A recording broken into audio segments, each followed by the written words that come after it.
तुम्हारा साले की सलाह लेंगे, माता पिता की सलाह नहीं, साले साहब की सलाह लेंगे।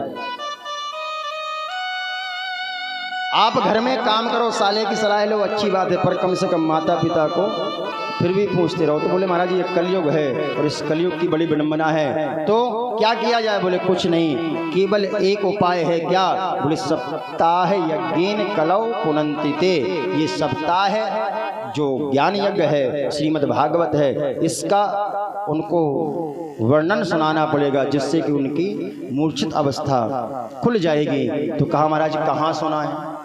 कहा एक काम करो, भक्ति मैया से कह दो थोड़ा वो चलें और थोड़ा हम चल रहे हैं। और सुंदर महाराज बद्रिका आश्रम श्री गंगा द्वार समीप है, तो यानी हरिद्वार ने पूछा श्री सूत जी महाराज से कि महाराज एक बात बताओ, नारद तो कभी रुकते नहीं हैं, क्योंकि श्राप है नारद को, नारद 2.5 घड़ी से अधिक नहीं रुक पाते, तो फिर नारद जी ने 7 दिन कथा कैसे सुन ली?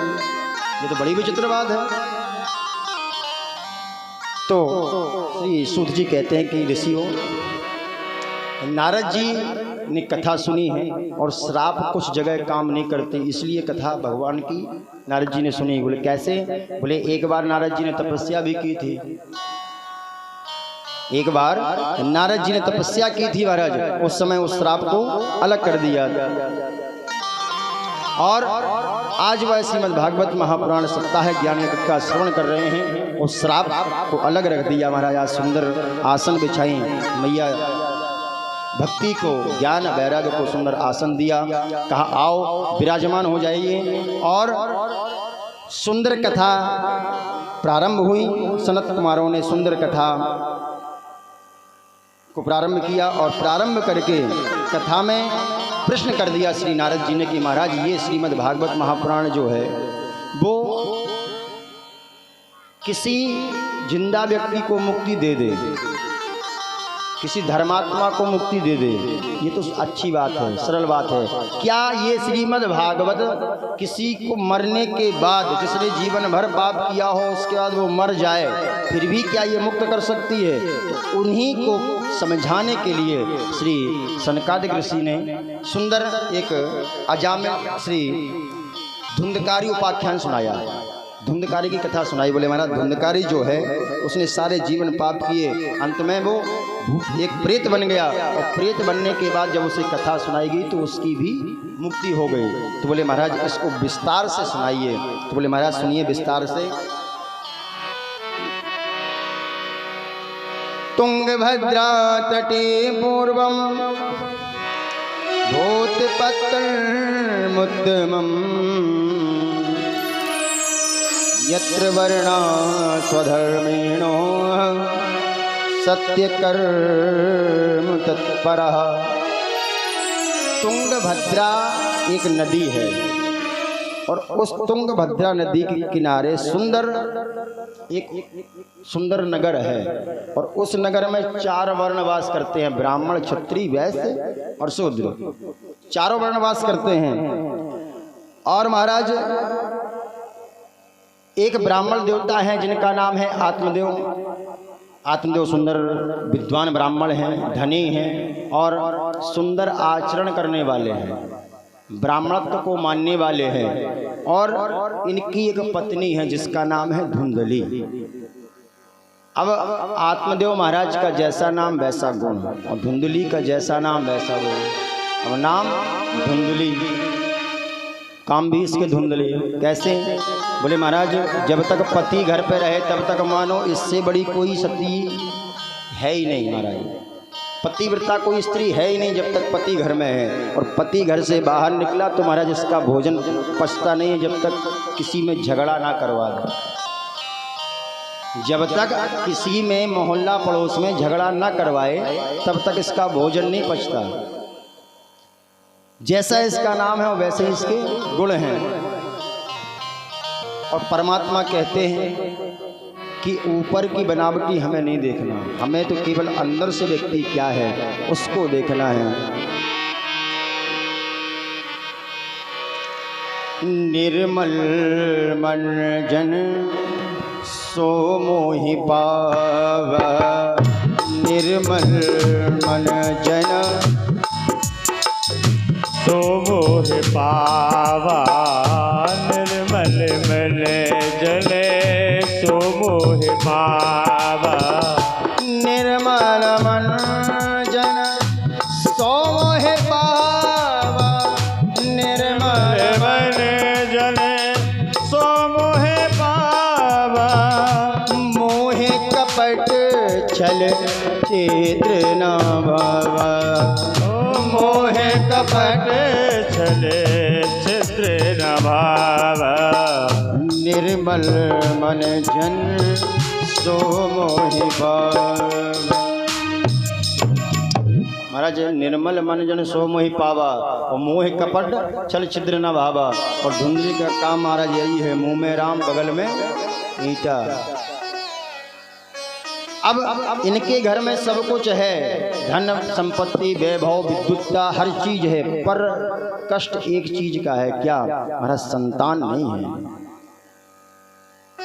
अब संतान नहीं है, इनको तो संतान नहीं है सो नहीं है, पर ये घर में कोई अगर गाय पालते हैं तो उसको भी कोई संतान नहीं। घर में तुलसी का बिरवा लगाएं तो महाराज सूख जाए, घर में कोई फल लेकर के आए तो महाराज फल बेकार हो जाए, सड़ जाए।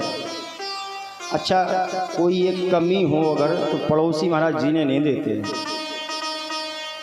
पड़ोसी अच्छे मिल जाए ये बड़ी भाग्य की बात है। आज संतान नहीं है तो महाराज जैसे ही ये घर के बाहर निकलते हैं तो लोग बाग फुसफुसाने लगते हैं, अरे कहाँ से महाराज सुबह सुबह से के दर्शन हो गए, पूरा दिन बेकार जाएगा, निसंतान है। एक दिन महाराज आत्मदेव नामक जो ब्राह्मण हैं उनको बड़ा कष्ट हुआ।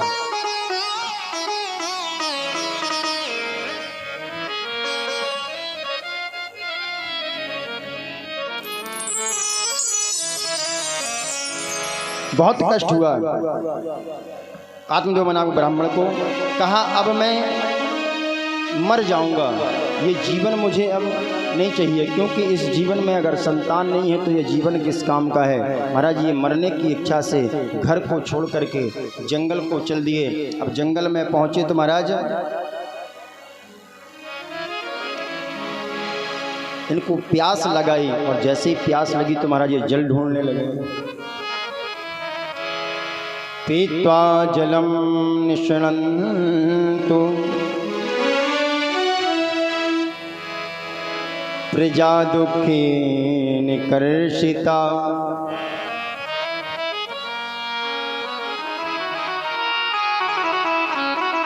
महाराज पीत्वा जलम निष्णन्तु प्रजा दुःखेन कर्षिता। महाराज इनको प्यास लगी, प्यास से ये दुखी हुए, व्याकुल हुए तो जल ढूंढने लगे। अब एक बात बताओ भैया, अब कोई मरने जाए तो खाने पीने की व्यवस्था साथ में लेके जाए, या खाने पीने की व्यवस्था ढूंढ के खा पी के फिर मरने का प्रयास करे? अरे मरना है ये तो काहे का जल काहे का भोजन, अरे मरना है तो मर जाओ। पर महाराज ये जल खोज रहे हैं, जल खोजते खोजते देखा कोई एक सन्यासी आ गया, और जब सन्यासी ने इनका दिव्य चेहरा देखा तो महाराज पूछा सन्यासी ने कि आप कौन हो ब्राह्मण देवता, और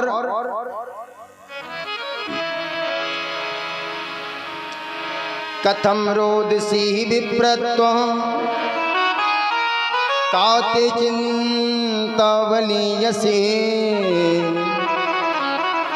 वदत्वं सत्वरं मह्यं स्वाय दुःखस्य कारणम्। महाराज क्या हुआ ब्राह्मण देवता? कथम रोदसी विप्रत्वम, क्यों रो रहे हो, क्या बात है? तो ब्राह्मण देवता ने तुरंत उस संत के चरण पकड़ लिए, कहा महाराज। ब्राह्मण बोला क्या कहूँ अपनी कथा कराल, और करे न प्रभु मेरी तरह दुश्मन का भी हाल। कहा प्रभु मैं क्या बताऊं, हमारी तरह हाल तो भगवान दुश्मन का भी ना करे। क्यों, क्या हुआ, समस्या तो बताओ। कहा प्रभु मुझे कोई संतान नहीं है। संत बोले वाह, हमें शकल से तो तुम विद्वान लग रहे हो, और तुम ये बात छोटी मोटी बात कर रहे हो। मुंचा ज्ञानम प्रजा रूपम बलिष्ठा कर्मणो गति, विवेकम तो समास्याध्या व्यास संसार वासनम। बोले मुंचा ज्ञानम प्रजारूपम। बोले ये मुंचा ज्ञान, ये क्या छोट अल्प ज्ञानी की तरह बात कर रहे हो। अरे संतान नहीं है तो इतने दुख हुए। अरे संतान चाहिए तो परमात्मा को संतान मान लो, प्रभु को संतान मान लो, क्या बिगड़ रहा। अरे संतान महाराज आज संतान है नहीं है सो रो रहे हो, कल हो जाएगी सो रोगे। क्यों? अगर पुत्र है तब तो ठीक है, वो कहीं पुत्र निकल गया तो फिर भी रोना पड़ेगा।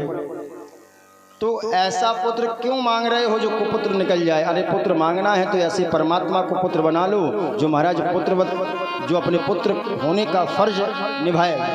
मैया यशोदा ने पुत्र माना था, कन्हैया स्वयं पुत्र बन करके आ गए। देवकी मैया ने पुत्र माना था, स्वयं पुत्र बन करके आ गए। कौशल्या मैया ने पुत्र की तरह माना था, खुद भगवान पुत्र बन करके आ गए। ब्राह्मण बोला देखो महाराज ऐसा है, ये ज्ञान हमें भी है। अच्छा ज्ञान बताने में कुछ और होता है, खुद करने में कुछ और, खुद करने में कुछ और।